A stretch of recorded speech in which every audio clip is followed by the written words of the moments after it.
My dad kicked me out when I dropped out of college. Now my YouTube channel about it pays my rent. My father's life plan for me was simple. Get a business degree, get a respectable job, and become a man he could brag about at the country club. When I dropped out of college during my sophomore year, telling him the debt and the pressure were crushing me for a future I didn't even want, he didn't reason with me. He gave me an hour to pack a bag.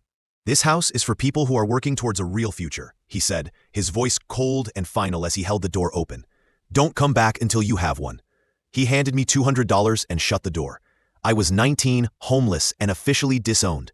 For a month, I crashed on a friend's lumpy couch, feeling like a complete failure. One night, broken desperate, I took out my phone and just started talking to it. I titled the video, "Life Lessons from a Disowned Son, Ep. 1. How to Make a Single Can of Soup Last 2 Days." I was just venting, a message in a bottle thrown into the vast ocean of the internet. To my shock, people watched it. They commented. They shared their own stories of parental disappointment. So I made another one, Ep 2, Job Interview Tips When Your Only Suit is from a Thrift Store. Then another, Ep 3, Crying in Your Car on Your Lunch Break, a tutorial.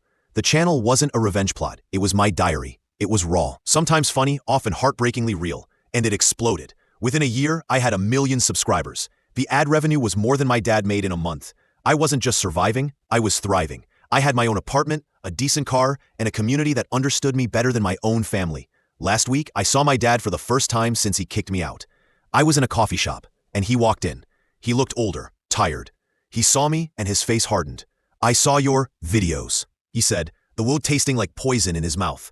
"It's a cute gimmick. When are you going to stop playing games and get a real job?" I just looked at him, the man who threw me away. "Dad," I said calmly, "this gimmick just paid for my apartment, in full, with cash. It's the most real job I've ever had." He just shook his head, unable to see my success as anything other than a public mockery of his values. He walked out without another word. I built an entire career on the wreckage of our relationship. So I need to ask you, he was wrong about me not surviving, but was he right about my job?